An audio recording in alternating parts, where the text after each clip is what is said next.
जय श्री राम दोस्तों। लंका में युद्ध अपने चरम पर था।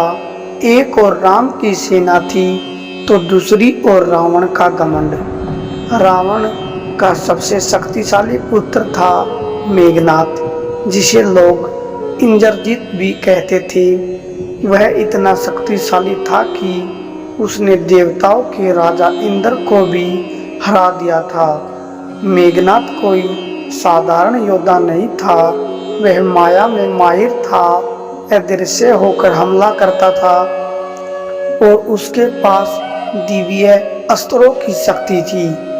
लेकिन उसकी असली ताकत थी उसका निकुंभला यज्ञ। कहा जाता है कि अगर मेघनाथ यह यज्ञ पूरा कर ले तो उसे कोई भी नहीं मार सकता। युद्ध के बीच जब रावण हार की ओर बढ़ रहा था तब मेघनाथ ने यह यज्ञ शुरू किया। अगर वह सफल हो जाता तो राम की पूरी सेना का विनाश तय था। तभी विभीषण ने राम को यह रहस्य बताया। राम ने बिना देर किए अपने भाई लक्ष्मण को आदेश दिया, जाओ लक्ष्मण, यज्ञ पूरा होने से पहले ही मेघनाथ को युद्ध के लिए ललकारो। लक्ष्मण तुरंत निकल पड़े।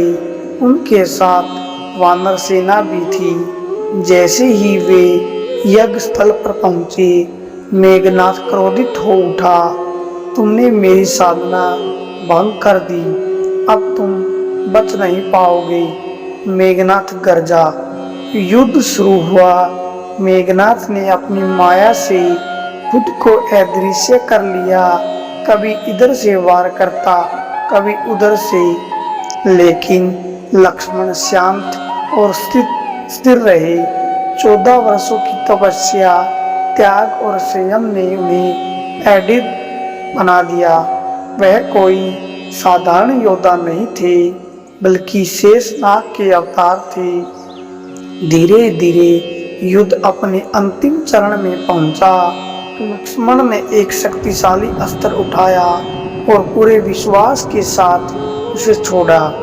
वह वार सीधा मेघनाथ पर लगा। एक भयंकर गर्जना के साथ रावण का सबसे शक्तिशाली पुत्र धरती पर गिर पड़ा। लंका कांप उठी। रावण को विश्वास ही नहीं हुआ कि उसका अजेय पुत्र मारा गया। सच्चाई क्या थी? मेघनाथ को कोई भी नहीं मार सकता था, लेकिन जिस योद्धा ने उसकी साधना को अधूरा छोड़ा वही उसका अंत कर सकता था, और वे थे लक्ष्मण। उसकी तपस्या, संयम और धर्म के मार्ग ने उन्हें इस कार्य के योग्य बनाया। दोस्तों, इस कहानी से हमें क्या सीख मिलती है? शक्ति से नहीं बल्कि संयम और धर्म से सबसे बड़ी जीत मिलती है। अधर्म कितना भी शक्तिशाली क्यों न हो, अंत में सत्य